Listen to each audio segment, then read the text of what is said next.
That's nice to see all you guys. Of course, it has been a little more interesting to do it in real life. But now we have last year, 30 years anniversary of EBCU. And of course, we want to celebrate that. Of course, some of the reasons was that was not possible. And then someone got the idea that we'll do it online, like a lot of other arrangements as well. So we'll try to do this Zoom thing. First of all, I'll ask you a few things. I put them down from a little list I do myself when I do Zoom meeting. Please mute when not talking. And actually, I found out that if you are muted and then you hit the space bar, you can unmute until you release the space bar. That's easy way. So you remember to unmute when you talk and mute when you're not talking. Also use the chat window. I can see a lot of people already doing that. Good chat. We'll keep an eye on that chat window as well during this event. And please rename on your screen so you include your organization just for fun or yeah, whatever. And of course, this meeting will be recorded. So we'll play it on our 31st, 32nd, and 33rd of anniversary. We'll rerun this one on Facebook. No, that's for sure.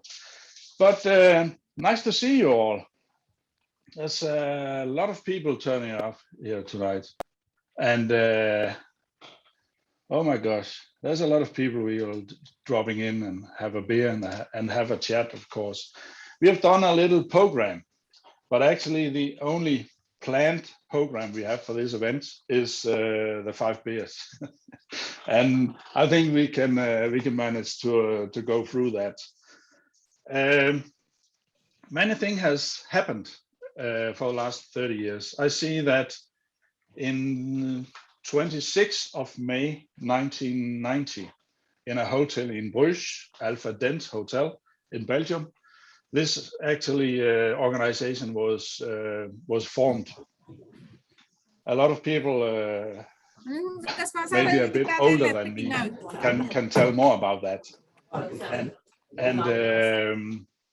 and we'll come back to that later on. We have a few speakers around the beers who actually have been in the EBCU as well. Some of them many years, some of them are brand new. Some of the organizations in our network is brand new. And there's a lot of things going on my screen right now. Sorry about that. But the European Beer Consumers Organization was formed, as at 31 years ago. And that was on the background of that there's a consumer organizations in many countries, beer countries, and also non-beer countries many years ago. You can also see some of the organizations in our network is actually turning 25, 30. I know that Pint is turning 30 last year as well. And Danska just turned 25 a few years ago. So it's a lot of old organizations for beer consumers in the area. And someone got the great idea to gather them in an umbrella organization and do a representation on national or international level, first of all, in the EBCU or in Europe. Also, the networking regarding EU legislation. There's also been a big issue, but maybe the last year it's turned a little bit into more networking and campaigning from all the organizations around it. Also, of course, in between the beers, the word is free. So if anyone, please raise your hand. And if you have anything to, that could be a toast, that could be an interest story, that could be whatever. Just raise your hand or put it in the chat window, and we'll try to find you on this screen. For the first thing on our program is a toast, and that will be. We'll start with the first beer. The first beer on the program is the London Pride. So if you put some London Pride or whatever you have in reach, you can put that in your glass, and we'll prepare for a toast on our birthday, of course. Oh my gosh, that's beer. Okay, it's like a training course, this one, and let's see what's going on. I see Henry, as of course, and you has the small stout cup as well. But all of you, first of all, a big toast for EBCU, 30 years. Skål, all of you. Cheers. Cheers. Okay,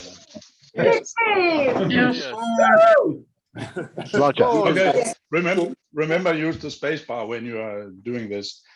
Actually, the first person on my list is a guy going the name Terry Luck.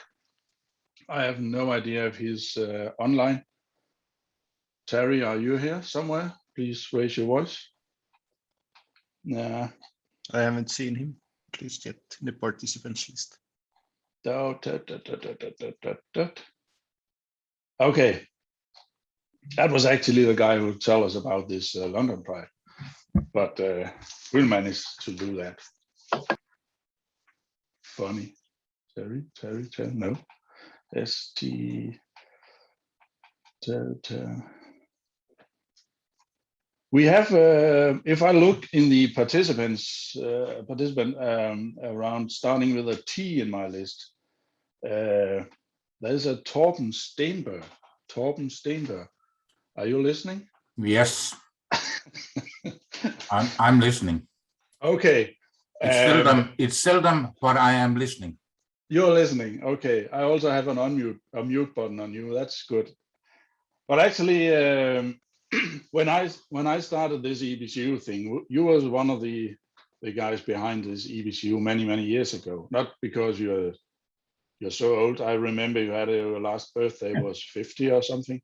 Thank you.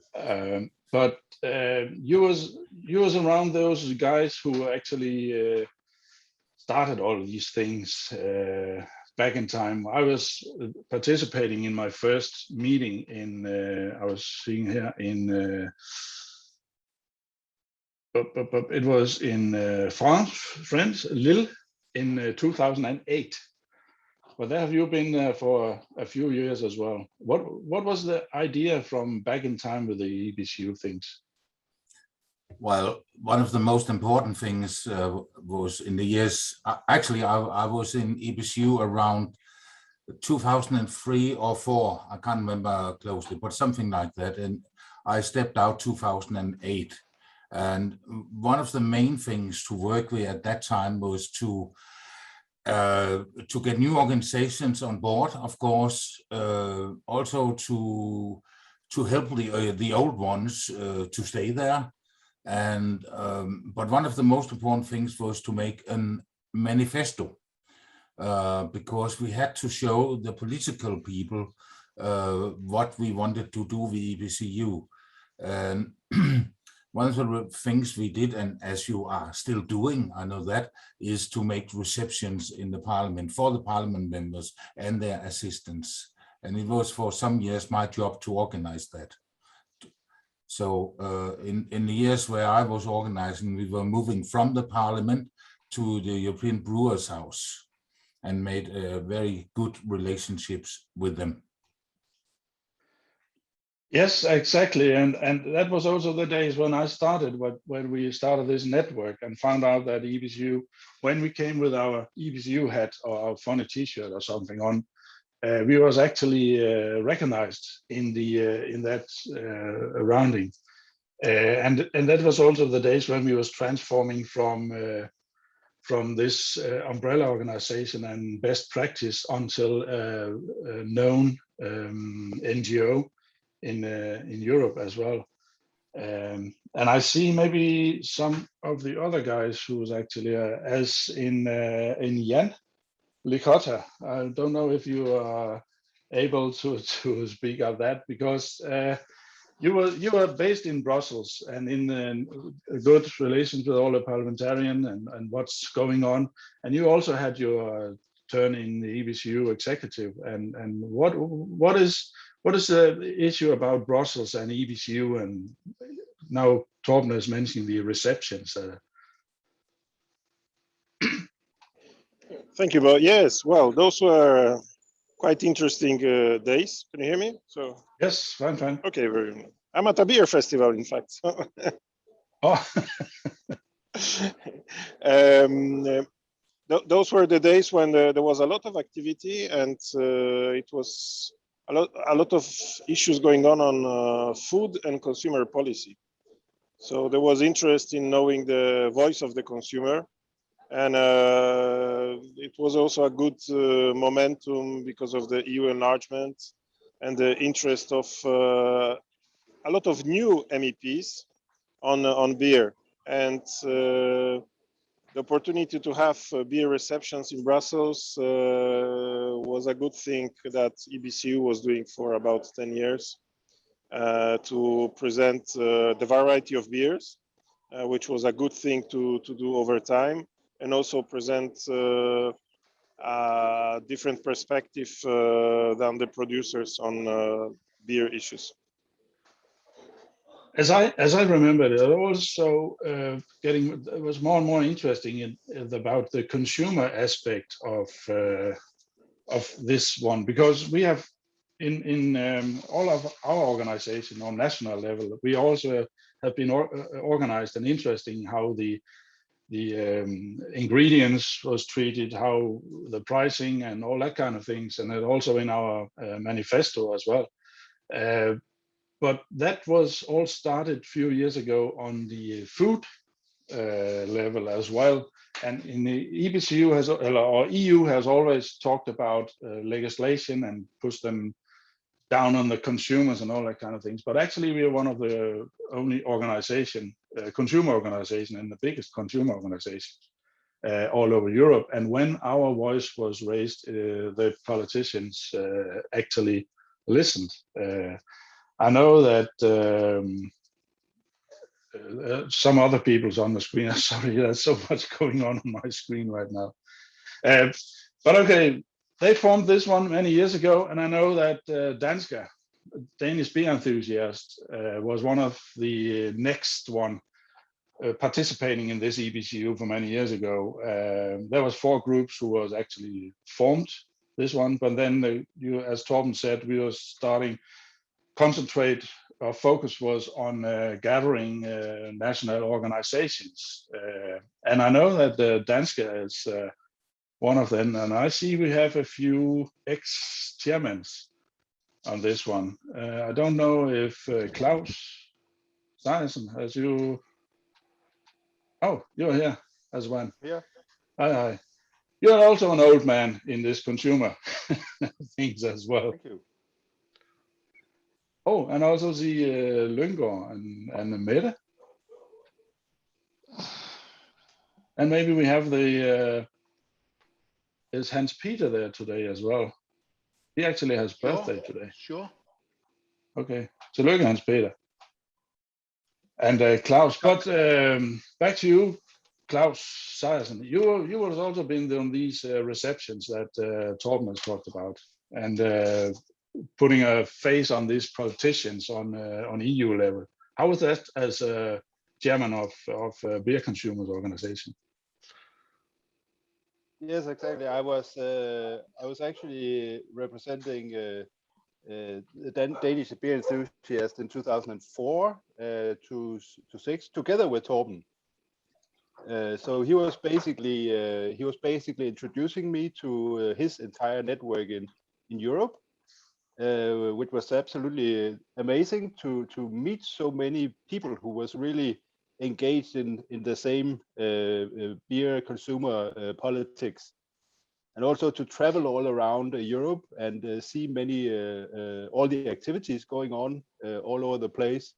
It was quite an eye-opener for me to see what was going on all over the place. So it was a great time to see all the new organizations also coming up, and yeah, so that was it was good times. It's a long time. Thank you for reminding me of being an old man.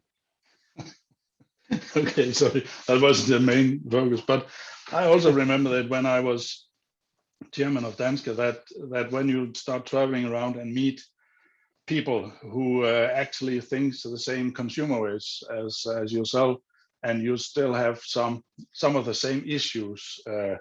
On national level, it was arguing with politicians, it was taxation, it was everything was so expensive. But it was also gathering members on national level, and there was a lot of things. And I also see EBCU in the years where I've been participating in this, that we have transformed into a network, a big network of best practice, and see what's going on other organizations and all that kind of things. But I didn't show that Terry was about, but I think we have a London pride in our glass. Skål. Well, Maybe some other one. Brett, can you do a small introduction to this beer we have in our glass? You're on mute. Unmute.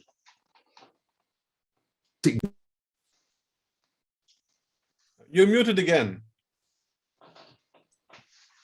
Yeah, is that Oh. better? I tried the space bar and it flicked out. Anyway, so yeah, London Pride, a classic beer, normally drunk in the cask in British pubs, from the Fuller's Brewery in London, and it's a drink that I sort of remember with. I think a lot of English and British consumers will remember the beer as one of their first maybe introductions to classic beer. Another one was Timothy Taylor's Landlord.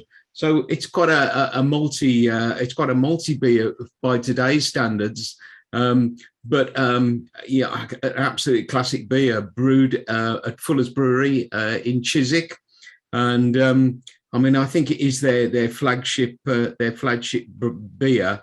And I'm sure others will be able to tell you a little bit more about its background and history.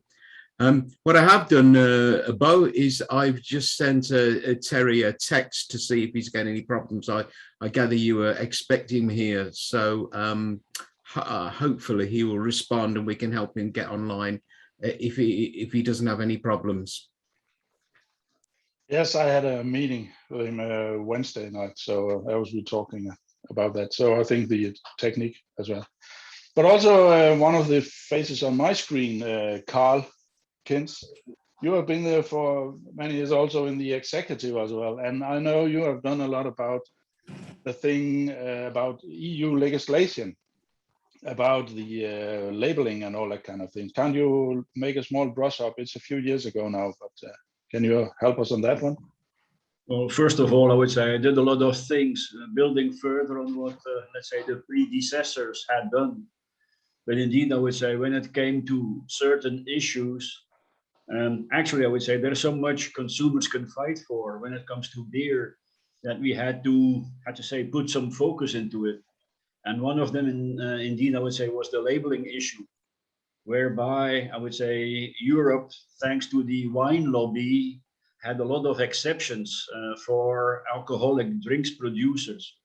And so we wanted to push, let's say, in the direction of having much more information on the packaging of beer. And I would say together, EBCU as a whole, with partial help from the Brewers of Europe, I would say, succeeded in getting more information on the label so that consumers know better what products they have in their hand, in their glass, in their mouth. Yeah. Yes, and I know we did a lot of things about that legislation back in times, but I also saw that when I was starting digging in the history of EBCU, we can also as a delegate, you can find these in our Dropbox. I found these minutes from the third or fourth meeting of EBCU, and one of the subjects was discussed there was labeling. and that's actually 30 years ago. So maybe we're not improved much for that, but actually I think we have improved a lot. Because breweries are starting to put things on the label that they didn't do many years ago. And I also know that Henri Rauchlin has a story from one of our receptions where we have to take down our banner on the reception because the house we was in was not prepared for that battle yet, or something like that.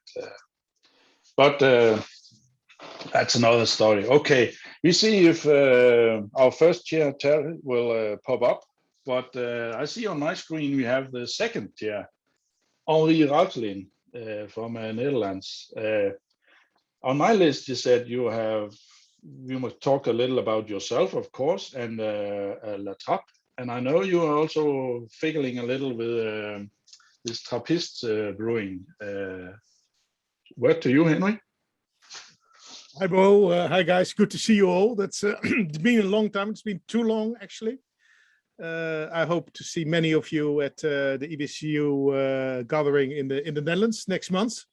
Because drinking beer together, of course, is nice, but it's better to online. It's okay. It's better to really see each other, because that's for me is where beer is about, bringing people together. And Bo, yeah. I've been to the Brewers of Europe house a while ago, and now they have this banner, proud to be clear, because they are stating on the label now, and they are promoting that brewers say what is in the beer on the label. But I know that when we were in the board, that was still very hard. They were very secretive about it, and the poster that you were talking about. I don't know if I can share it. I hope it works. Let's see. Oh, this is not the... Oh, this poster. Can you see it? Yep. That's the poster that Bo, or I think your daughter, in fact, made. I remember that one. Yeah. It's actually my son, and he got a more expensive job now, so I don't think he can do that for free anymore. So we take that later on. So we wanted to post this banner in the Brewers of Europe house, and they made clear, although in a very diplomatic way, that was not where they would be very happy with, because they didn't like us to tell us that that the ingredients should be listed, and also who makes the beer. And I'm quite proud that our part of campaigning that we did at least succeeded in the first part, that now even the Brewers of Europe say, okay, guys, let's tell the consumer what we actually put in the beer. Because every beer, guys, becomes part of ourselves. I mean, this body is made out of beer, partially, also steak and salads, luckily. That's for sure. That was funny, but actually our conversation and our networking with the Brewers of Europe has, and suddenly they do this campaigning to be open about the beer. They are not really there yet, but actually the noise about it will start. So now it's a very big issue in the Brewers of Europe house as well, I know. And I think that's very good. I mean, and let's not forget, there are too many things to fight outside the beer worlds so we shouldn't do the infighting. Because if you look to wine, the winemakers would love to believe you that there's only grapes in wine, where anyone who looks at the label of a bottle of wine says, oh yeah, that contains sulfites. So some chemicals have been added to the wine. And if you look to beer, then it's quite clear. It's just malt, it's hops, it's water, and it's yeast, and no sulfites, no warnings. Well, yeah, don't drink too much, which is a stupid word. Well, maybe it's not a stupid warning, but depends on the level of what is too much. But that's a different thing. Beer is very natural, and I'm glad that both consumers and producers are proud to tell that. Yes. And it also, my La Trappe has a capsule on. Is that a mistake or? Yeah, well, you're the master of ceremonies, and I'm still with my fullers, but I'm still waiting for Terry. You're still waiting for Terry. Okay, but Story of my life, waiting for Terry. okay, that was a good one. But actually, I put you on this La Trappe beer, triple La Trappist. You're also a little about the Trappist brewing industry right now. Can you put us a small words on that? Yeah, sure. Yeah, I've been luckily to be involved in both the start of the brewery, the Trappist Brewery in Zundert, and later because of that also in the UK in Tint Meadow. So I'm very happy to share with you a Trappist beer, and since EBCU should not be commercial, it's not one of the breweries I worked with, but it's a different one. It's of course from the Netherlands, La Trappe. And the interesting thing of a Trappist beer, now I'd like you to think about that, is of course we as beer geeks know the almost like the how do you the rules of a Trappist beer, that it's brewed within the walls of a monastery, that it's only for not for commercial use, but only to provide in the livelihood, and everything else goes to good causes. But that for me is not the essence of Trappist beer, because Trappist beer is a beer. It's made of the same malt, the same hops, the same water, and the same yeast as any other beer. So the question is, why is it so different, and why is it so beautiful? And that maybe has to do with the people making it, or under whose supervision it's made these days. Because the yeasts, they may be blessed, but I don't think they work any harder or any better because they're in an abbey. I watched many malt cars coming to the Abbey Brewery or the Trappist Brewery, and the grains didn't jump out. Oh yes, this is an Abbey. We're not in the ordinary brewery. We're just in an Abbey Brewery. That must be special. Well, of course it's special, but it's different. But it's the people, and it's for me it's one of the biggest paradoxes of the beer, maybe the beer world. I'd like to take you back to the history of the. By the way, don't forget to take a sip. Cool. And you can mute me if I talk too long, right? I also have a mute button on you. Yeah. Okay, that's fine. No, but the interesting thing is that the Trappist, if you look back to history, they date back to the Benedictines around the year 500.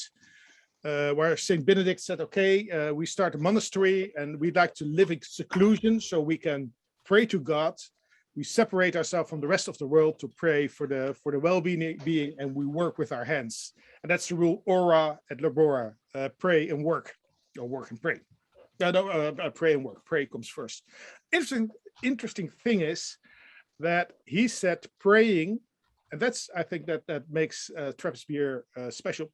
Praying has the same value as working. So you're talking to God when you're praying. That's for us easy to understand, but also when you're working. So that means that every little detail in the Trappist brewery gets attention. You don't have like, a few years I bought a car. I won't tell you the make, but that was clearly a Monday morning car. I mean, it always broke down. Something, I think people just said, oh, well, I'm not awake yet. I'm a little bit hungover from the night before. So the car was not at its best. I think with the Trappist, because you have the feeling God always looks at what you're doing and you're praying to God by your work, that every little detail gets attention. And that means that sometimes things go slower, but they go more deliberate. And that makes, I guess, the beer so special. If I take you back to the history, the Benedictines, of course, if you pray and work and you don't spend your money, but you sell your produce, you get rich. And monks are just like people. So they got a little bit lazy. And then there were some monks who said, well, we're not strict enough anymore. We're not like Saint Benedict said how it should be. So let's separate ourselves. And they became the Cistercians. And then the Cistercians, that was around the year 1000. And again, they did all right labor, prayed and work, and got rich and got lazy again. So there was like a split from the Cistercians around 1600. So you see every year this 500, every time this 500-year gap, 500, 1000, 1100, 1600. So about now there should be a new diversion. But the people were saying, okay, we're not strict enough. We'll be strict like Benedict told us. And they became the Cistercians of the strict observance. After this tasting, when we drank all the beers, I'd like you to repeat after me, Cistercians of the strict observance. It's already impossible to say when you're sober, when you're drunk, it's almost impossible. Luckily, they were based in a little town in France called La Trappe. That's why we call them the Trappist. But imagine that they are the strictest of the strictest of the strictest monks. So in fact, the abbot that led them at that time said, okay, the monks cannot talk. They should eat so little that they are barely alive. They should almost starve themselves, just barely alive, shouldn't drink anything else than water and buttermilk with water. That's it. So these are the people who secluded them from the rest of the world, pray to God, hardly eat anything, drink anything, and they make beer. That's what I really don't understand, and that's the great thing about Trappist beer, because in that way they bring people together. Although I must say, and I noticed that from my experience, that the Smalle, of course, has been brewing for almost 200 years. I think next year it will be 200 years, or at least, yeah. The monks are used to that. I noticed in Zundert, but also in Tin Meadow, that the fact that they were making a product that you would have to go to the outer world to sell it and talk about it, that actually was hard for them to understand. The whole concept of going to a bar. I remember the first barrel of Zundert, that the new Zundert, the 10, a few years ago. I invited the monks and the abbots to go to a bar to really tap the first glass. And I asked them, okay, how did you find it to be in a bar and to be surrounded by people? And the first thing they said, the noise. The noise. There was noise everywhere. We're not used to that. So they're silent people, very nice people, but very thorough in their beer. And I think that's what you can taste. And that makes, I guess, a beer also so special. Anything else, or can I have a drink now? Please have a drink. This is a wonderful beer, anyway. Yes, it's a wonderful beer, and actually the Trappist, when I started this, I was actually a beer consumer for many years before I realized that I actually was a consumer. I was, but first of the first special beers we actually saw in Denmark as well was also La Trappe in different ways. So it had always been a very interesting brewery.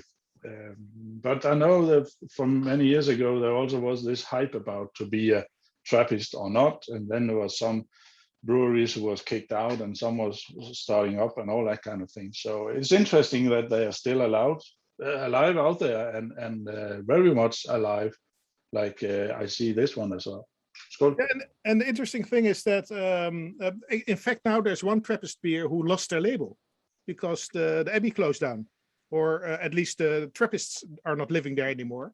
Yeah, and it's the Achel brewery, so they still make beer, but it's not a proper Trappist anymore. And I've been thinking about all the new Trappists that came, Zundert and Tin Meadow and Spencer and Tre Fontane. All beautiful beers, but there shouldn't be too many Trappist beer. One of the lures of Trappist beer was that there was only a few. Yeah.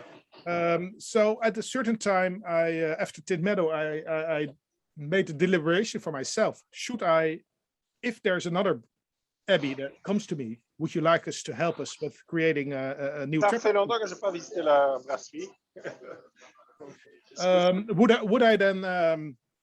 Would I then help them? And I said for myself, no, I don't think so. I think 12 Trappist breweries is fine. There were 12 disciples, so 12 Trappist breweries, and there shouldn't be many more. So in fact, I'm very happy that Achel lost their label, because now there's room for a new one. Yeah. I don't know which one.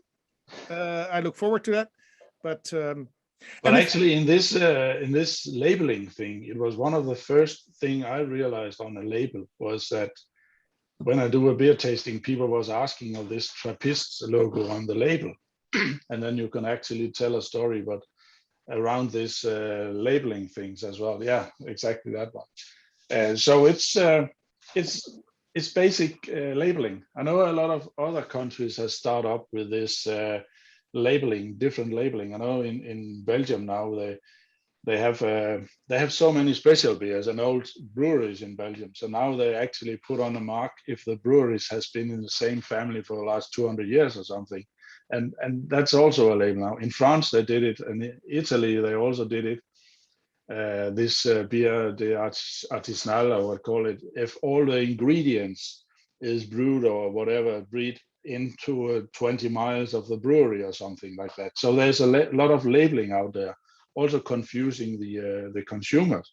So, but actually this Trappist was one of the first of them, and very recognizable in that thing. And I saw in the in the chat that Andre had put up from the beer store.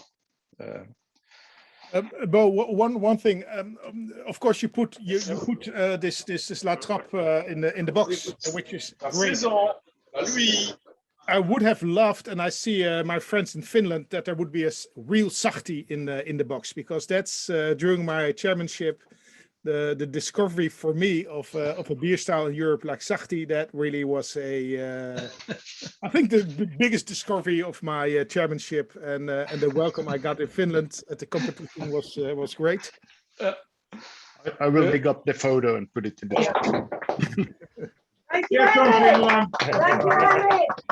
Chippers, Henry. Woo! Chippers. Finland. Okay. But okay, I find out that we actually have Terry here as well now. Have you anything to add, Terry? Now we just stop by you, maybe do a small presentation and then talk a little about the London Pride. Yeah, we have took a sip of that, of course. But thank you, Henri, to let us know about the type. I'll come back to you later. groveling apologies to you all. I forgot. I was living in Brexit land and forgot that there's a thing called European times. Francis is disagreeing with me. Sorry about that. It's great. How can I follow, Henri's closing comments there about satay, having also discovered the delights of satay in my time. For those who know British cough medicines, the best description I ever had was a combination of syrup of figs and liqua fruta, which are two very, very strong tasting, highly aromatic cough medicines. It's an interesting liquid satay, very enjoyable and very, very interesting. A little bit, I think the early days, I noticed, I was going to say one of my nemesis is on there looking at it. Hello, Torben. My dad, when we started it, when EBCU started with the push in the very early days, the strong push, big thanks go to people like Ian Lowe from Camera who started it, to the people from OBP and the originals from Pint who really got it going. Ian pushed it with Camera, but it was with OBP's support, objective beer provers as they were then, but very much just limited to Antwerp, really. Pint, good, solid starter. I don't think any of us ever thought that EBCU would turn into the success it is these days, and I think that success goes down to the early days, the people who followed it. I was greatest honor to be the first president, first chairman, but I think Henri's set a good standard and Bo's taken it to new ranges and new attitudes since then. And the way it's grown across an appreciation of European beers, beer styles, beer cultures, what it means to us and what we've given to the world, I think, in an appreciation of great beers, EBCU can be justifiably proud of. The early days were very, very strange because for those who aren't aware, when we first started, it was the turn of each country we went to organize and run the meetings, which some were very, very good and some were a little bit chaotic, to say the least.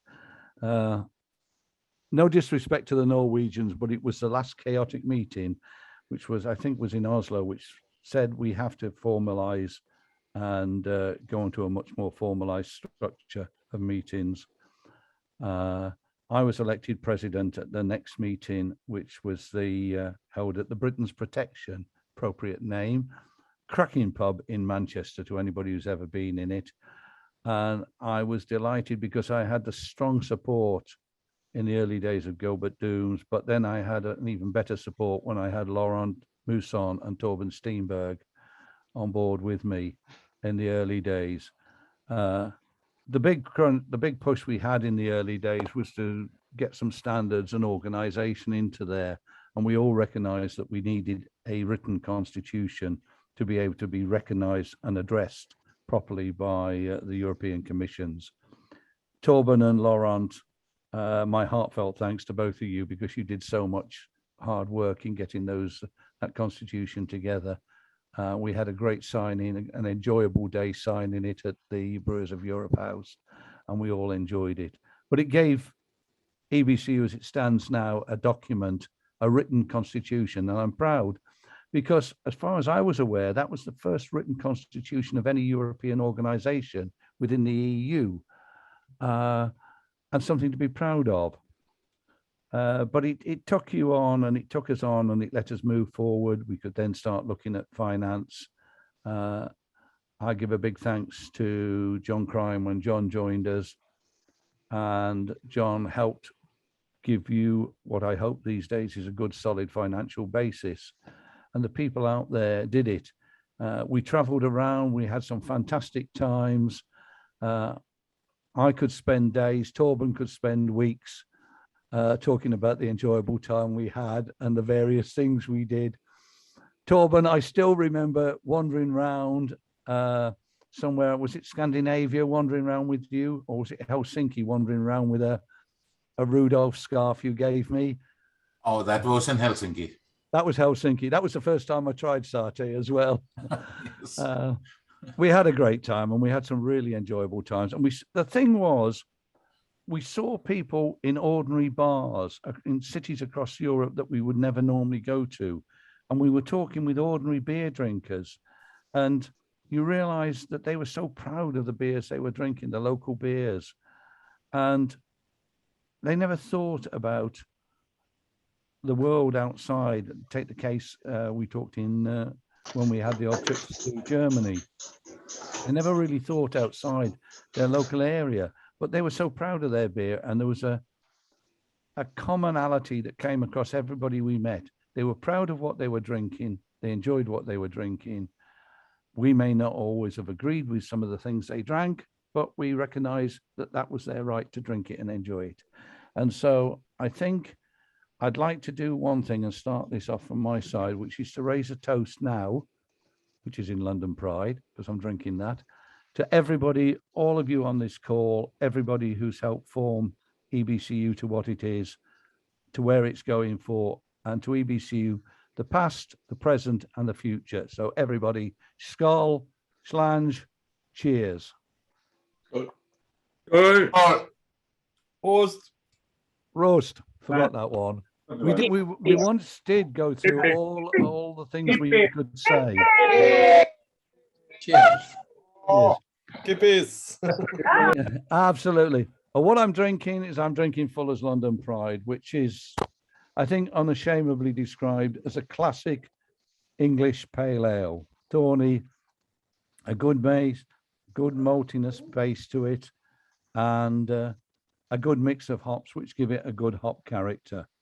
It's always been there. It's you almost you think of beers, and there are beers in the UK that you turn around and say, well, what do you think of? Oh, Fuller's London Pride, Timmy Taylor's Landlord.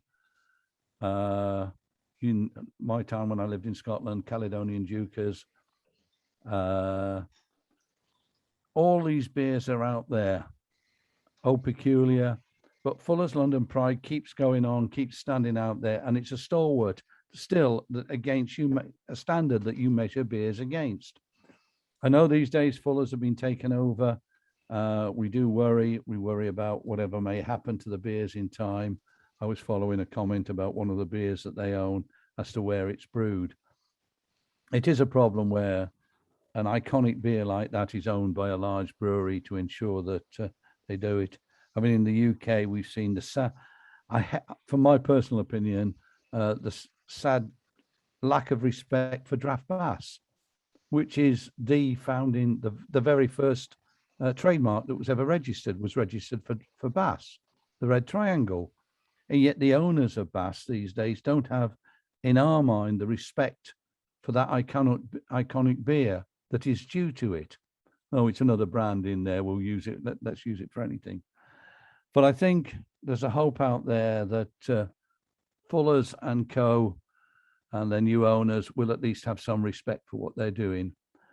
What EBCU brought to me was an interest in, as I said, an interest and education in the different beer styles we see across the country and across Europe. I was lucky to be involved when Italy was starting up, and to me, Italy's been a fantastic explosion of beer styles. They really don't. I don't mean this disrespectfully. They don't have any respect for what they want to brew because they respect what they brew and they know how to brew it, and they're not afraid to go and try and do it slightly differently. And the end result of that is they produce some incredible beers.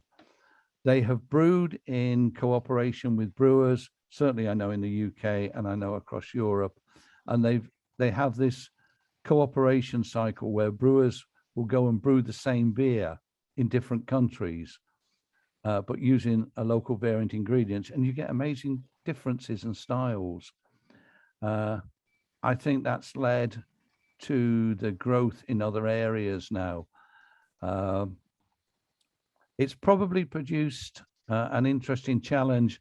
I see Carl down here, Carl with his tasting styles and tasting notes. And I think, somebody like Carl has an interesting challenge these days in looking how beers match and mix. It's great to see that we've got beer sommeliers being created in the last few years, and that they've given a lot more credibility and recognition on the front. Wine sommeliers have been around for years. Beer sommeliers, we didn't bother. We just drank it because we enjoyed it. And the big difference is, of course, that we never spit it out. We always swallow it because why waste good beer? So the whole challenge that was created, and just slightly going back again on the early days of EBCU, we were beer appreciationists, aficionados, and we loved going around. It was a challenge for people to go around. Some of the trips were rather nightmarish to do and go to. Some of them extremely interesting, some of them very unusual. Trip to Krakow, where I was presented with a case of, was it 24 bottles at 9 o'clock in the morning in the brewery, which I had to carry around with me for the whole weekend. I wasn't going to share it with anybody. I had to bring it back to the UK.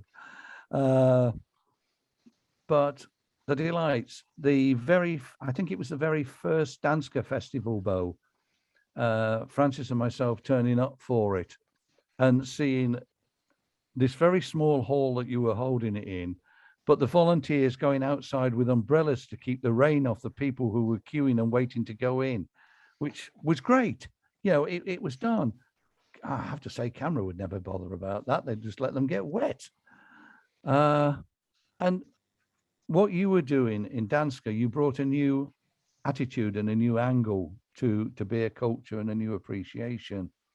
Yes, that's for sure. And if some of you are following Andres' photo track in the chat, we can see some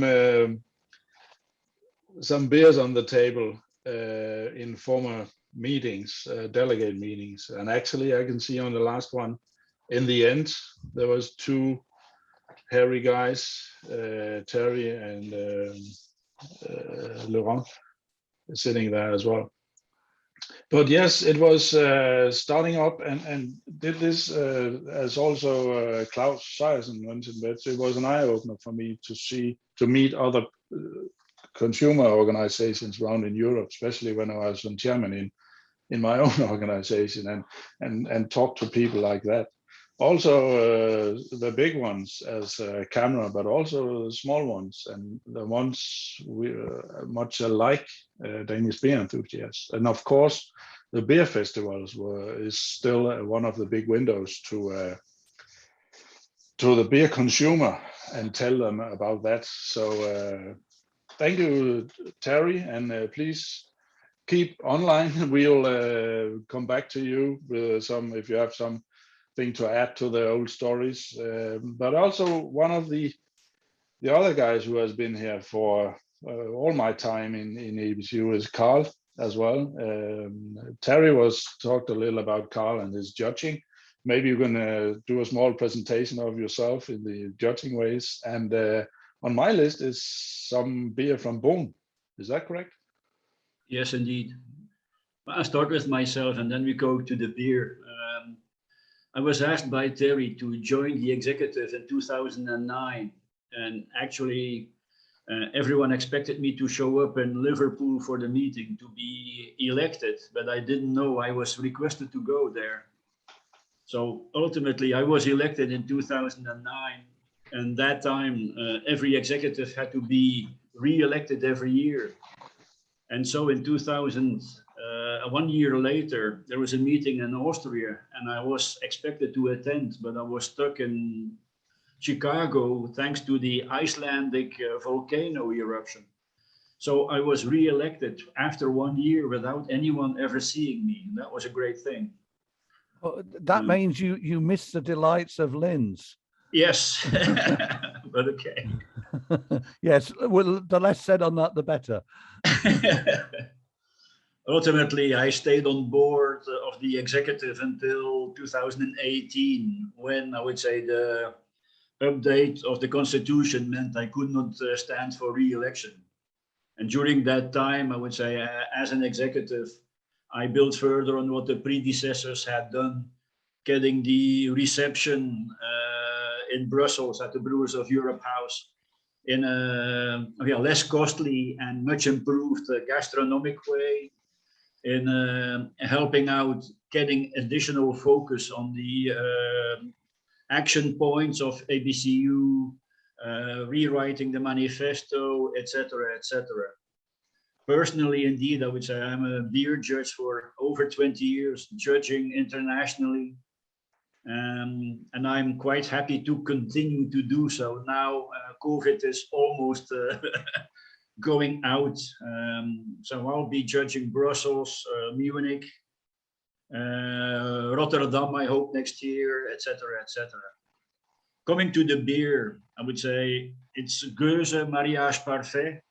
I would say, please open the bottle, but do take care or be careful with the cork. Sometimes I would say there's quite some pressure on the beer, and it has happened that the cork flies onto the ceiling or in someone's eye, so watch out.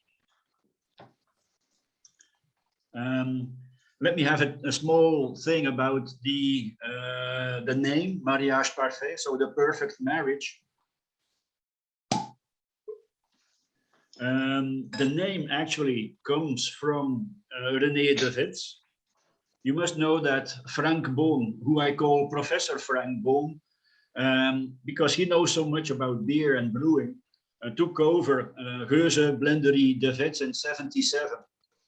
And it was René de Wits who called, I would say, his blending of Geuze or of lambics with two words. The one was coupage, I would say, for making ordinary lambic. And if he blended his best lambics, he called that the marriage, the mariage. And so when Frank took over, what he did was his best lambics, he put them together and he called the product Mariage Parfait. That was in 78. And it was the first Geuze to be having a label. And it was the first name, Mariage Parfait, that was used as a brand. So officially, no one else is supposed to use the term Mariage Parfait for a typical beer. So Mariage Parfait, I hope, I have a glass in my hand. I would say cheers to all. Enjoy. Enjoy this Geuze. I would say if it were not for Frank Boom and André de Belder from Driefonteinen, I think I would say we would no longer have any good, decent Geuze and Lambic from Belgium any longer. So definitely enjoy. And I would say the beer as such,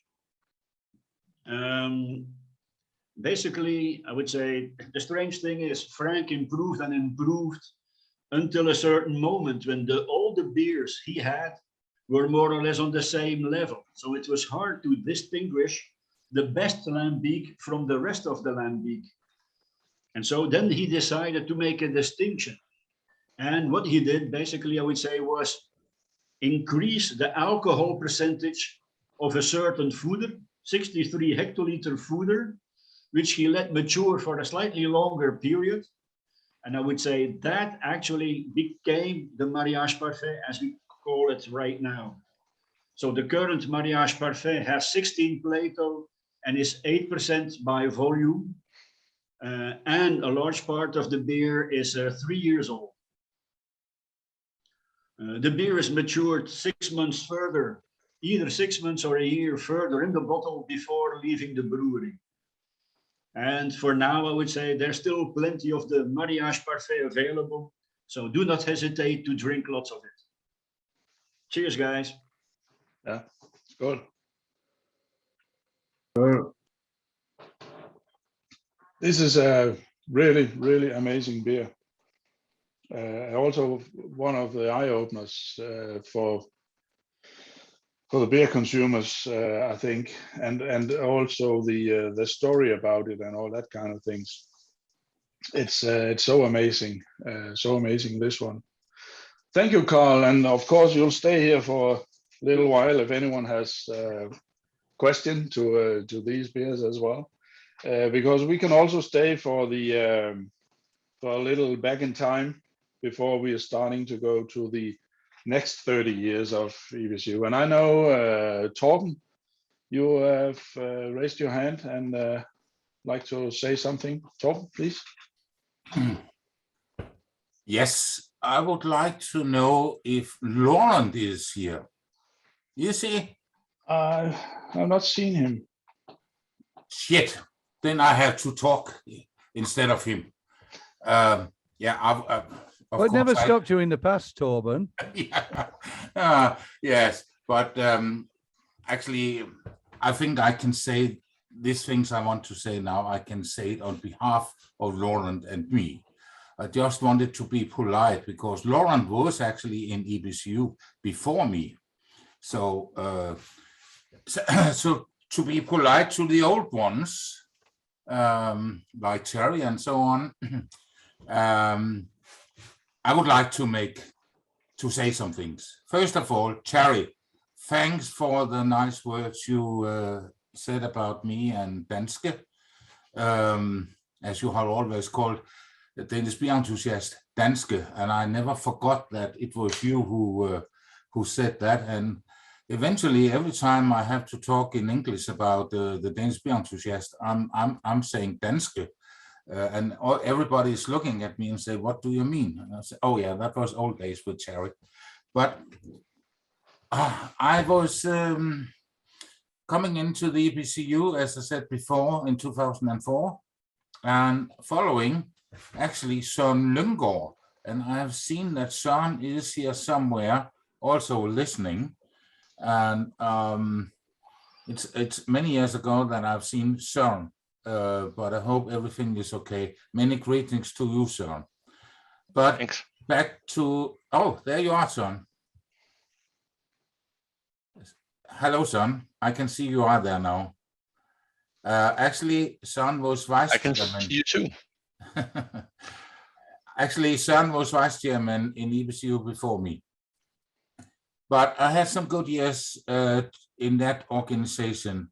And Terry, you haven't heard that I said some things in the beginning before you found out that you were on European time, not in British time. But we have seen that before. But I think we had some fantastic years where we developed the organization. And it was so nice to be together with all of you. And I want to say, I haven't seen Terry for, hello Terry, come on, 13 years. Last time was in 2008. Something like that, Torben. Yes, it's a long, long time. It's good to see you again. It's still like yesterday, isn't it? It is indeed, Torben. You still look as ugly as you ever were then, but yeah, I'm still. Do you still have a nice wife? I have a lovely wife. She's just many greetings somewhere. to her. Many greetings. I always loved her. But now I forgot what I would say. Anyway, shit. I want to make a toast for Terry and for all the years that he was chairman of EBCU. And Terry, it was some fantastic years. I would never, never, never forget the years we had together. So here's to you, my friend. Thank you. It is appreciated, because I will take that again on behalf of everybody else out there as an appreciation to those who aren't with us now, and we've lost some, to those who will be with us again. It's a great friendship, EBCU. And Torben, we had a few arguments, we had a few discussions, but by God, we had a great time together, and we did drink a hell of a lot of beer. Oh yeah, can you remember that night where we, oh no, that was the story I shouldn't tell. Sorry. There's so many stories from that time, and there's we can't tell them. I can honestly say the night you helped me carry Francis across a half-built roundabout in Krakow, wasn't it? Yeah, it was in Krakow. After she discovered the delights of Polish cherry vodka. Yeah. But for the young people here, I don't think. I know we shouldn't lead them astray with things like that. They're too sensible. No, it's okay. It's okay. Okay, point taken. One of the young guys. Okay, do that. But thank you with all the old stuff. You're also very nice people, and showing that we can bring together the organization in many different ways. And thank you, Torben, for doing that as well. But we still have a target to bring in new organizations, helping new organizations to start up in all of our European countries, in the beer world as well. We have tried to start up and help in Germany for many years.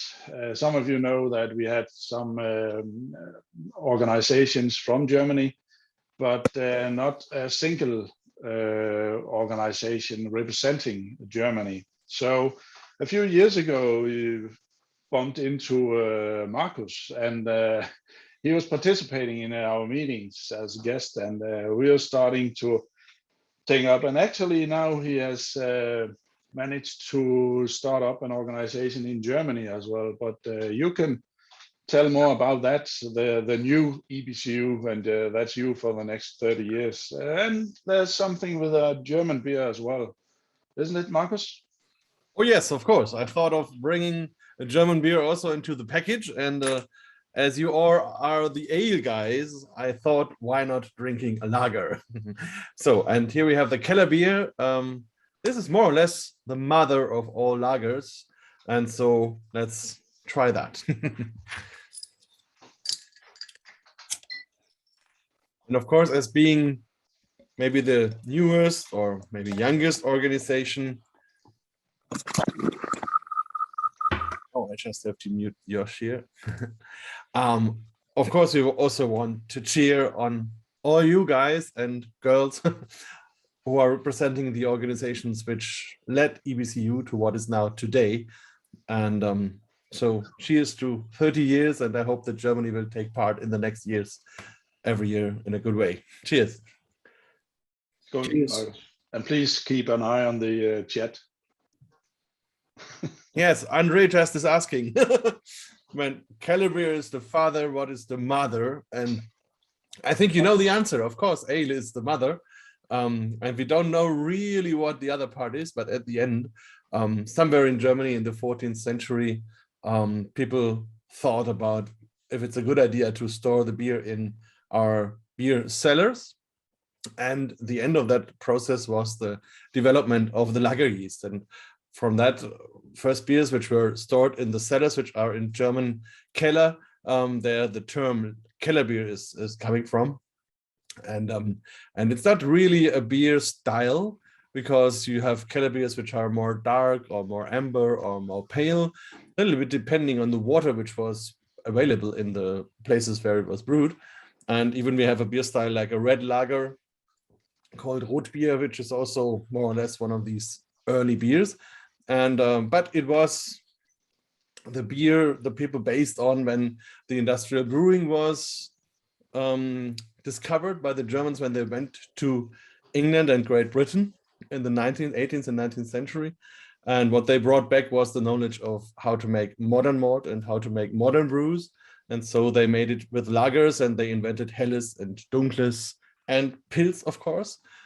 But as I said, the origin is this one, the Keller beer. And maybe I show you one picture of the brewery where it's brewed. I'll just try if I can get this to you. Here we go. So here you see the guy who's brewing it is Dominik Eichhorn. And the brewery is a Castle Brewery, Schlossbrauerei. I think it's close to Bamberg, maybe 30 kilometers. And the interesting thing is that he does the old style, the Keller beer, but he does it with one of the most modern brew houses of the world.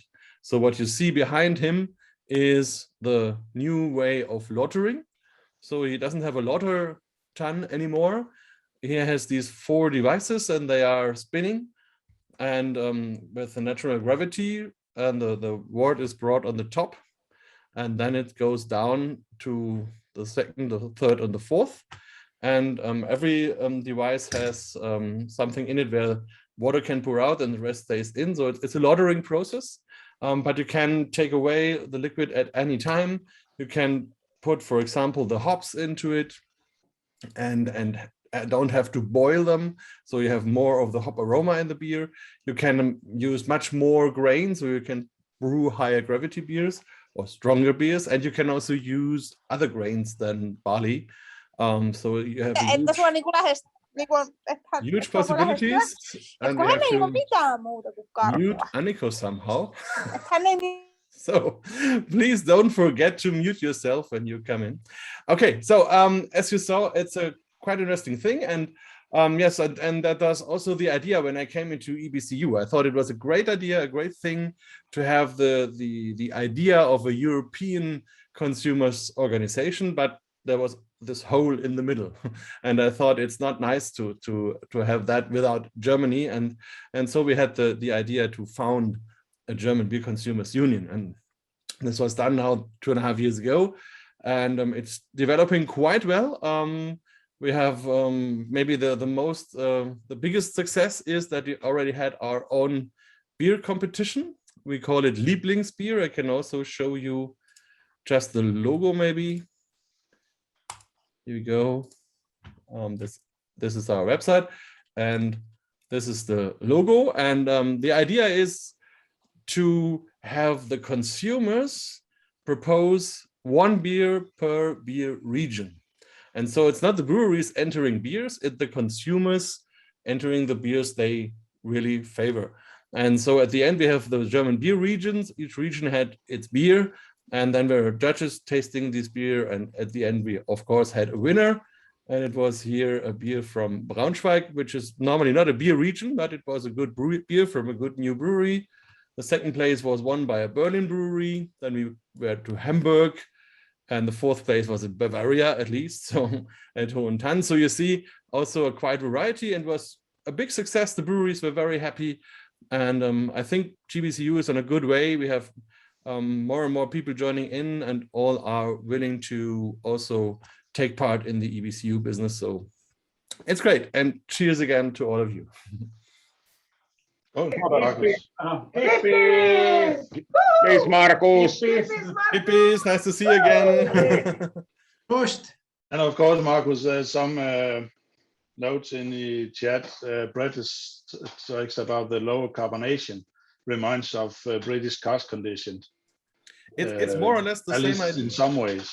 Yeah, it's more or less the same idea. If you have a typical British cask ale, at the end is more or less the same like a Keller beer, just top fermented. And if you go into a typical British pub, it looks like a typical Franconian brewery. You have long tables, you have many people sitting around drinking many beers, they are mixing up. It's just a nice time for all of them. Yes, and also Henry is talking about the mix with the new breweries. This is mash filter and the gravity and all that kind of things. And Andreas mentioning about St. Folin. We have been there for a few years ago. I think it was Brussels Beer Challenge last time, wasn't it, Andre? Where we see this big filtering rocket science something in this very, very old brewery, but it was Spitzenklasse in technology. It's very, very nice about that one. Okay, thank you, Marcus. And also nice to hear about the new upcoming things in the EBCU as well.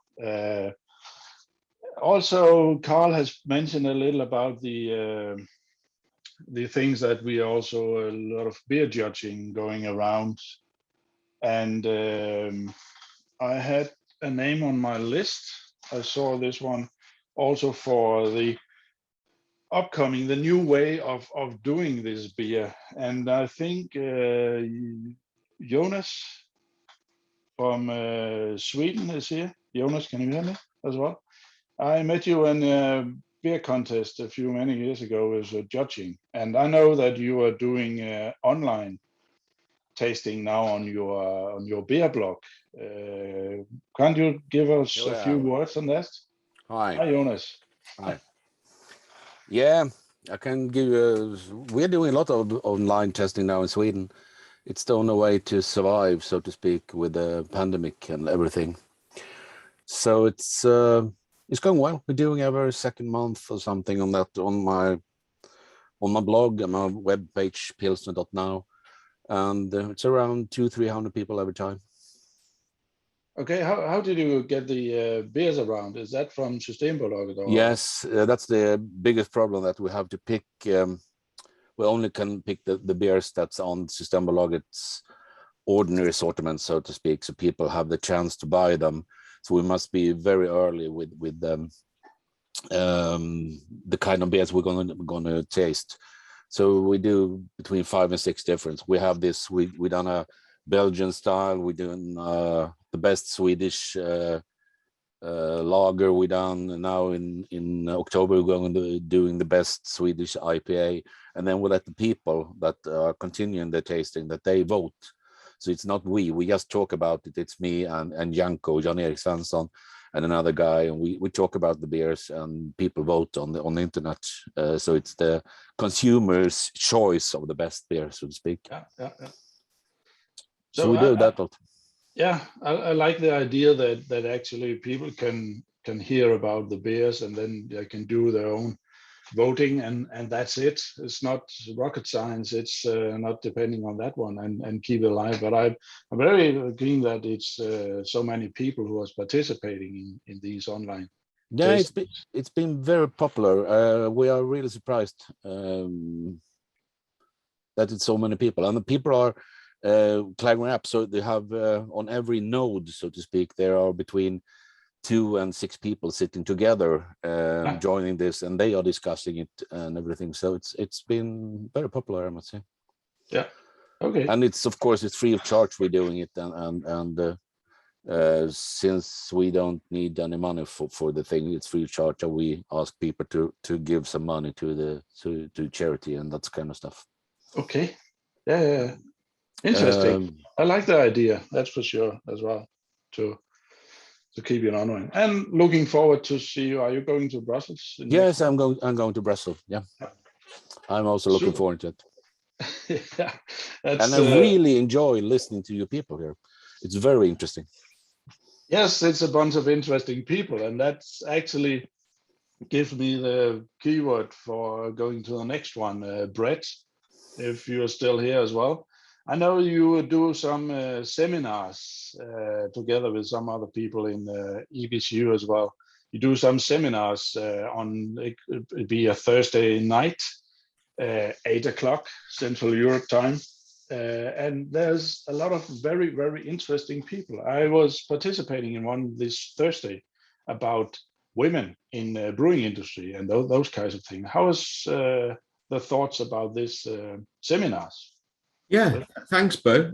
Yeah, the project to really came about because of, I guess, because of lockdown and an opportunity to maybe to use this sort of technology to bring people together. And I'm really pleased with the way it's gone. And there's a little team of us, Marcus, Hans-Peter, initially Angeline, and now Rian, a part of the team. And I think our aim is to bring people together with a series of little workshops, seminars, call them what you want, really interactive sessions that people can engage with. And I think my aim is really to get as many different disparate topics as possible. So the last one we had, as you say, was Christine Crine, a name that people will know, and she did a presentation, a workshop with a number of other people on inclusion within the beer industry. So that really went well. We evaluate everyone, and we look at what people want and what they say. My plea for today, Bo, is if anybody has an idea for a workshop to either run themselves or something they think would be useful. And I think the aim really, it's up to you as to what the topic is. And I think the aim is to have as many different things, because one of the things I picked up from EBCU, I was first an EBCU delegate for CAMRA with Bob Stukins some years ago. I remember coming to a meeting that Terry chaired in Milan, and that was a fantastic introduction. And I just love everything about EBCU, the people, everyone coming together, and the beer, of course. But anyway, you didn't ask me about that. You asked me about the workshops, and I think that pretty covered it, what I've said. The next workshop is planned to be about beer and health, and we had a very good talk from in Milan on that subject. So watch this space, because I think we've got some good ideas. But we're looking for more. I think maybe the aim is probably, I don't know, 4, 5, maybe 6 a year. They take quite a lot of organising, so I have to balance that aspect of it, really. Is that okay, Bo? Yeah, it's very interesting, but it's when you just bring those people together. I also know that Danska is doing some virtual pub on Sunday afternoon. Maybe, Klaus, are you here somewhere and can give it a talk? Are you?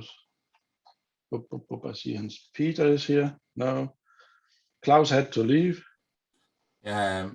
Jeg kan godt lige sige en lille smule, for jeg er faktisk med på dem alle sammen. Oh, sorry. Okay. Sorry, I was speaking Danish to Bo. It's not polite. Sorry. But the Danish beer enthusiast has decided that they every month are making a virtual beer tasting for 1 or 2 hours, Sunday afternoon, lazy Sunday afternoon, where we are just talking about things. And this is actually a very good democratic way into some organizations. And I would say directly to some of the old organizations. No names on. I don't. Terry is laughing. He knows what I'm talking about. But I can sit here by my computer and I can look directly into the face of my Danish chairman and tell him directly my opinion of what the last thing he was doing, how bad it was or how good it was. And he has a mute button. Oh, Niels Torm is there also from yeah, exactly. Thank you, he's from the Danish committee. But it's a very, very good way for making some kind of democracy, because you can't travel to every meeting. Exactly. And actually, if you want to see how we are doing this, the next pub meeting is tomorrow afternoon. But sorry, it's in Danish. Yeah, well, but it's actually you can hear me, I hope. Yeah. Yes. I tried to turn on my camera, but it doesn't seem to work. So, anyways, I can try to see if I can turn it on. No, I can't. Okay. Anyways, no, but it's yeah, here it is. As Torben said, I'm part of the committee in Denmark. I'm responsible for economics in Denmark. I've been with the committee for a year, and this online pub is an initiative started. This is the 6th or 7th we will have now, and it's as Torben says, it's a very, very good way to get direct and informal connect with the members of your union, because it's I mean, sometimes you tend to be kind of distanced from the members. Most of the activities in Denmark happens in the local union, in the local chapters, and as a member of the country board, I don't see a lot of that. We try to get around, but this online pub is a really, really good thing. And actually in Denmark, we had actually one of the large breweries starting these online beer tastings. And in Denmark, online events, online beer tastings, and our online pub are very popular. We have a lot of visitors. We have a lot of good questions. And it's a really good initiative to get the democracy and the closeness to the people, to the members of your union. So it's I can really recommend to try and do something else around Europe to get closer to the members of those who are paying, let's say, for what we can do in the political area and in the marketing area. Yes, and I know that some of the organization has done it also in Italy. They've done this. They have these education seminars as well. And I also know you, Marcus, doing this online events to keep your business going, something like that. But actually, I think that people is starting up to do this online thing, and there's nothing more relaxed than in the home of Martin. Skål, Martin. Looking forward to see you on the beer festival as well. So you actually can participate from your sofa, from your sauna in Finland. No, that's not a sauna. But of course, it was also a point of spending or earning beer, earning money to your organization and all that kind of things. But I think it's come for just to stay and see what's we're aiming at, because we actually a lot of people gathered here today. I think the after party will be a bit tricky, but let's see what's going on in this one. But actually, EBCU is facing the next 30 years. Brett was talking a little about the seminars, online seminars we're doing. We talk about new organizations, and of course, we're also starting up in the social media things as well. And then we have to bring in some new people around that. Actually, we found some in a Spanish organization. Spain is also a very interesting beer country, but Angeline, you can tell much more about it. So Angeline, will you present yourself? And of course, the next beer, of course, would be good. Yes, well, sure. Well, to present myself, I'm Angeline. I'm originally French. I've been a member of the Spanish Homebrewers Association for 7 years now. And yes, our association is one of the last full members of EBCU. So personally, well, I've been brewing for 7 years. I think I've done like 50 brews, plus I have a barrel at home. So 200, 2 brews of 200 liters. So our association, to talk about the association, it was a non-profit constituted in 2009. Now it has 1,200 members, and well, the main objectives are really close to EBCU ones. So it's spread beer culture, promote quality beer, and it has now a national and even international span, because we have a website, forum, Facebook, Twitter, everything, and yeah, on an international level, it's very funny to say that it used to be that in South America, for example, Argentinians were the first ones to brew their own beers at home, and now they are coming to our forum or website to ask for advice. So so yeah, we happily provide them with advice. And yeah, you were talking about online beer tastings, and it's funny, but we've been doing that for years now, because as we are a national organization also, we've been organizing BJCP certifications within our organization, and people, of course, need to learn about it. But maybe there's one guy in the West, one guy in the East, one guy, you know, of how that is. So we send beer tasting boxes to everyone, and then have online tastings. And actually, it helps a lot, you know, also to do a tasting and have other people taste the same beer and give their advice. And yeah, it's a very good thing for us. So I would encourage this, of course. So when talking about the beer, I think you all have this one. So this brewery, Espiga, was around Spain since 2012. And it's been one of the first breweries in Spain, because it's, I think maybe the craft movement started 10 years ago. So so they were one of the first ones. I'm not sure how they did that, because you couldn't find any malts, any hops, anything around Spain. So yeah, the beer itself, as you can see, well, it's cheers. I've changed the glass, by the way. Yes, it's more homebrewers glass. And yeah, the beer is black, it's cocoa, it's pastries, and yeah, I like it. Oi, skål. Cheers. Skål. Talking about myself, well, I've been at EBCU for a while now. I've been a delegate for a few months, then participated to a couple of delegates meeting. And then I applied for my organization to be a full member. Well, that was at the beginning of 2020, so last year. And I entered the board a year ago as another member left. And well, as Brett said, I was in the workshop thing for a while. I'm taking care of social media. So if you see something on Facebook or Twitter, well, that's me.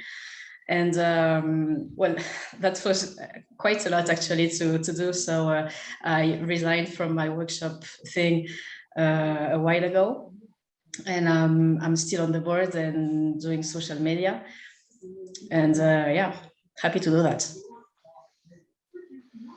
Yes, and one of the things I thought was that you said that a craft brewing in Spain was starting 7-8 years ago. It's very new, but it's a damn good beer as well. It's the same for many years since I was in Italy in the startup phase of all small craft brewing in Italy. And I also see Italy was pizza and red wine, but that was so wrong. And of course, I see Spain is the same. But you're based in craft brewing or small home brewing Yes. organization, is that right? Yes, but you see, it's kind of the same in Portugal too. They have a strong culture of wine, but then people order wine, they say, I want that type of wine or this type, but they don't really know about types of grapes or types of wine, and they stick to the one they have been drinking all their lives. So for us, it's quite hard to make people understand that one beer is not just Heineken or just a standard lager, and yeah, it's kind of hard. Sometimes people just think, yeah, as I've heard, you know, in the previous to the workshop about diversity, when people say, oh, that's a woman's beer, what do you mean women's beer? Actually, I like more the imperial stout. That's a standard lager. So it's people just don't understand the fact that there are so many types of beers, and yes, it's only malts and hops and water and yeast, yes, but I mean the mix and the results you can get from there is really different. And yeah, people don't get this, and they're not used to ask for another kind of beer. And I've seen on the chat also that people are asking if it's in our objectives maybe for the next years to try to include in the restaurants meals some more diverse beers. And well, yes, I would like to do that. We have to figure out how, but yeah, I would like to do that. Can I just say, Bo, that this is the first Spanish beer I have tried. So on an occasion like this, I think it's honorable to try it. And I think if this is the standard that you have now, then your future is bright, incredible, and long may it continue, Angelina. Please, it's wonderful. It's a very, very nice beer to drink. So congratulations. Thank you. Yes, it is. Actually, there are two types of breweries in Spain. You have the breweries like Espiga. They have the typical normal beers. They don't try anything funny, but what they do well. And those guys are really famous here. So yeah, I mean, if they have survived all of this, I mean, the first crisis in 2007, then the pandemics and everything, then yeah, they are doing well. But then there are other types of breweries. They try to make funky beers or funny stuff with a lot of hops, with you know, maybe 50 new beers a year, and maybe that's not a good option, because you don't get to really have a good beer and really get better in what you do. But they do it well. Yes. Yes, it's very, very amazing, this one. But I'm also, I have an Edengeschäft as a Salud. salute in the film. I have a small thing on the side that's also a alderman or chairman for Porter. Oh, sorry, you maybe see the logo up here as well.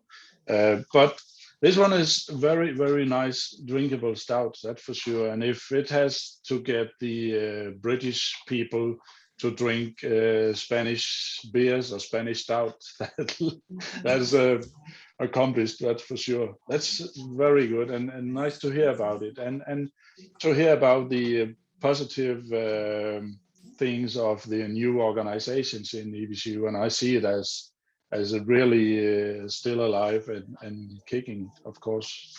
So thank you for presenting this beer. That's amazing. Thanks to you. But still, in the celebrating of this 30 years of anniversary, we have been quite a little around Europe in 5 beers. Is that a title for a book to cast? No, it's not. But I'll try to. I picked up small things and do the roundup as well as one. I'm missing people from Italy, of course, because they are still very, very keen of doing this beers as well. And maybe we can go a little around and see how the party is going in Finland. That's a little something like when we do the Melody Festival. But let's unmute Mario Kaisa and see what's going on in Finland. Do you get some sati? Unmute. Okay. We are on. We are on. Actually, it's are we on? We are here. It's very. It's of course one of sounds the. like they have been enjoying it quite well, Bo. And it has been one of the. At the same time, we are brewing something. Oh, you're still brewing. Oh, good. Yeah, at the same time, yeah. But as you know, it's a slow process, so we have plenty of time to enjoy EBCU 30 years celebration of beers. Cheers, kippies for everybody. Yeah, kippies. Why are you not in the sauna?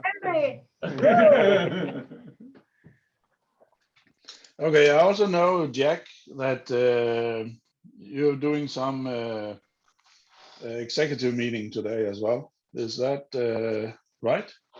Oh, Jack has fell asleep. Sorry for that. Not this was him. Okay. Then I have on my list a little thing about the next thing we are doing in EBCU is our delegate meeting in Netherlands in 2 weeks.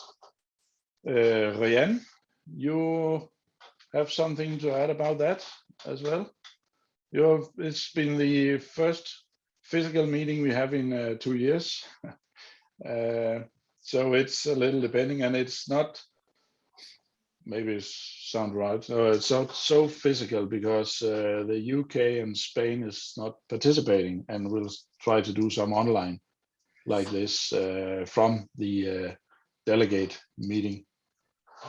Yeah, so since of today in the Netherlands, there are lesser restrictions. So no longer we have the social distancing from 1.5 meters, but we still, you still need your COVID pass to enter bars, pubs, restaurants, and even our venues where we will have our meetings. So there will be restrictions.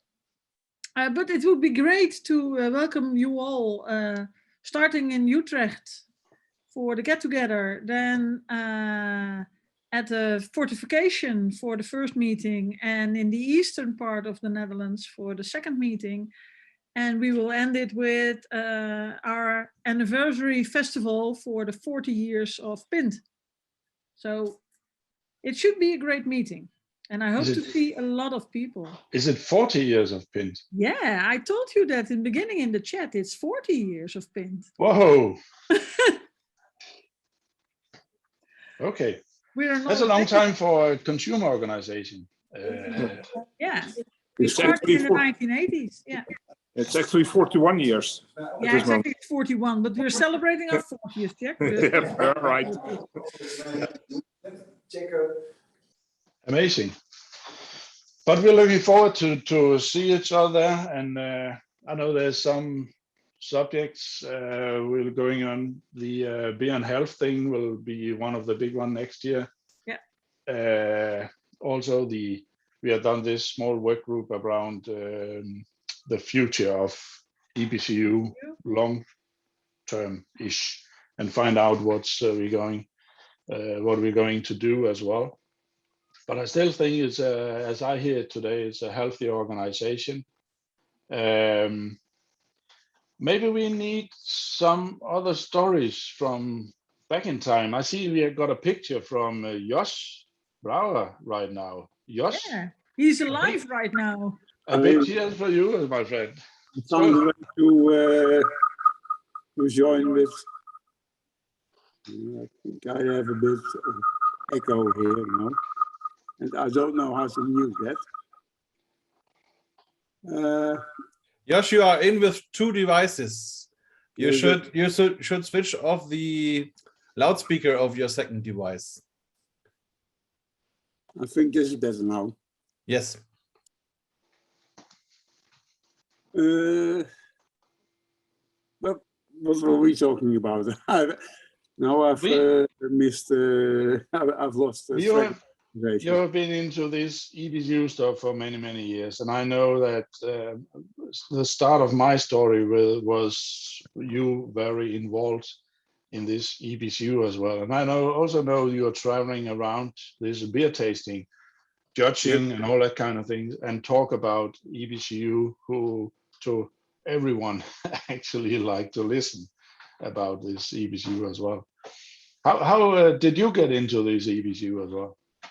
Actually, it was launched. It was an idea by Ian Law, and that was in a beer festival in, I think it was Charleroi in 1980 something, maybe something. And he bumped into some people from the Objective Beer Brewers, Peter Grombeck, at that time the chairman of Objective Beer Brewers. And he bumped into someone from Pins who didn't really pick up things. And I got involved in it. And I was at that time as the editor of Pint News, the magazine. I was also in the board of Pint. And I picked it up and I went to the founding meeting, which indeed took place in Bruges in 1990 at the Alphendant Hotel with a lot of hospitality from the late Tom Allewaards. And who else was there? Frank Bogaert, who was at that time the chairman of Pint. And Ian Lowe was there, and Piet Krombeck from OVP, of course, and Dirk van Dijk. I think he's still running the Combinator in Antwerpen. Well, I've been involved with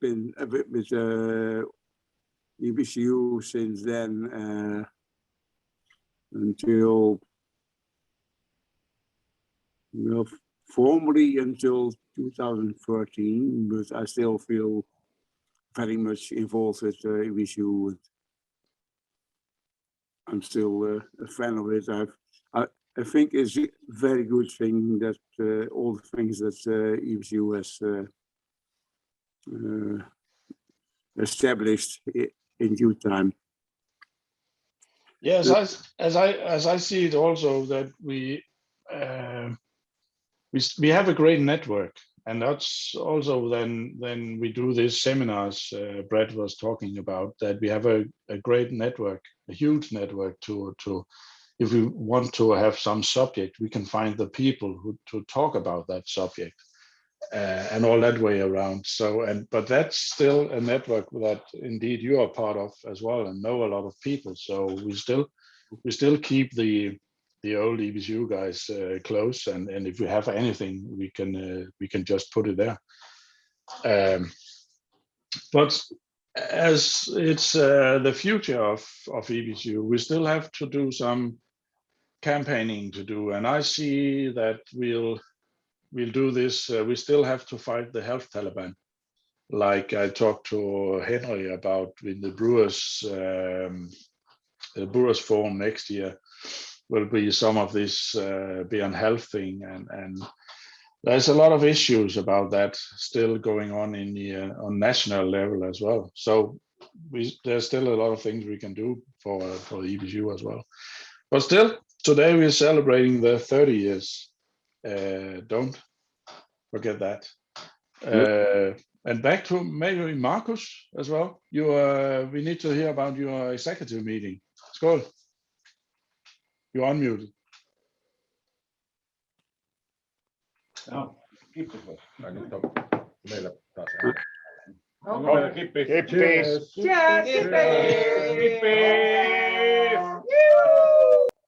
Cheers.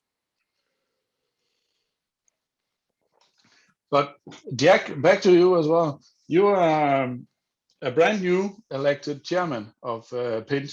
And PINT, I heard, was a very old organization, 40 years.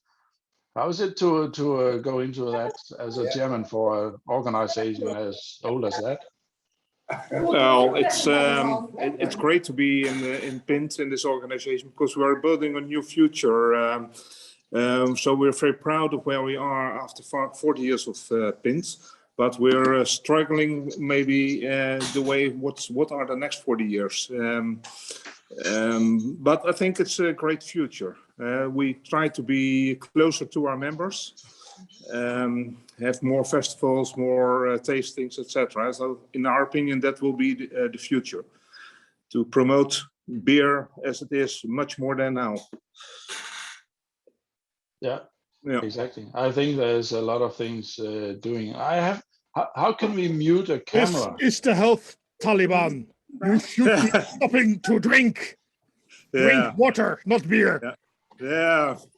But in my opinion, it would be great that when you are visiting a restaurant, you would get as first a list of beers and not a list of wines. So that would be our next target, in my opinion. I think that's for all national organizations and been there for many years as well. But I think it's upcoming because one of the things people, when they go to a restaurant nowadays, they concern about the ingredients. And the concern about ingredients has been in the beer world for always, because you can't do a good beer with bad ingredients. So it's there's a lot of things to do in the future as well. Yeah. So we have done a toast for the 30 years, and maybe we do a toast for the next 30 years. Before I do that, does anyone want to say something? I see a lot of known faces on my screen, but also some unknown. And Torben, it was not you. Okay, Torben. Actually, I think this is a very, very good idea. I'm really enjoying to see the old faces or the young faces. I don't know. It's very, very nice to see that there are so very nice young women in the organization now. At my time, okay, Terry, it was only a bunch of old men always traveling from. I've said that so many times. I don't want to say it one time more. But nice to see that there's so many nice young members here now. I'm very, very, what can I say? For me, it's so nice to see Germany here. For me, it's so important. The years that I was vice chairman, I've worked and worked and worked with getting Germany into this business, and I didn't succeed. But I was drinking a hell lot of German beer, and not all of them was very good. But welcome to Germany. Welcome, Marcus. It's so nice to see that you are growing up, and I want to meet you one day somewhere to drink a beer and to tell some stories about old time. I can't tell them here because somebody will be very shocked. Now Cherry is laughing again, but but it's so nice to see Germany back. It's nice to see France back. It's nice to see Spain, and so on and so on. I want to say one thing more. This idea with bringing us together in this way today and talking would be maybe a good idea to think about, like we do in Denmark when we have this Sunday pub once in a month. Maybe we could do the same in EBCU and have a monthly day where we are meeting all the people who are not traveling from town to town to drink cheap beer, but have to sit back and remember old days. So this is just an idea, but make a pop for us. And cheers. Good. And for sure, Torben, thanks for a nice word. And this way of meeting has, of course, been we've done that for the last 2 years as well. And I think we can add something in it. Maybe these seminars in EBCU level as well. And could be an idea to join just to talk about those things as well. Terry, you raised your hand. I was going to say, but as usual, Torben stole all my thunder. He always did. He always will. But it's friendly thunder. I think it's been brilliant what's gone on today. It's been nice to see so many new faces, to hear so many new thoughts and hopes and aspirations for the future, because they are going to happen. They're not going to go away. Torben refers to us as the old folks. Yes, we are the old folks, but we still care for what this product is.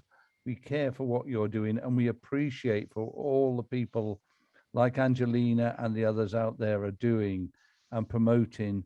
So all I'm going to say to you now is I'd like to do this on a more regular basis, even perhaps just once every 6 months, once a year, to say, thank you, EBCU. You're great. You've done a wonderful thing for us.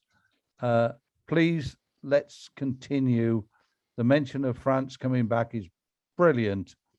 It really is bloody brilliant. We need to bring the French back in. The days of Les Amis de la Bière, the old guys up in the north of France, are long gone. Thank goodness for that. To the future, it's bright, it's beery, and we enjoy what we're drinking. So thank you. And Bo, you're bringing it forward. Thank you.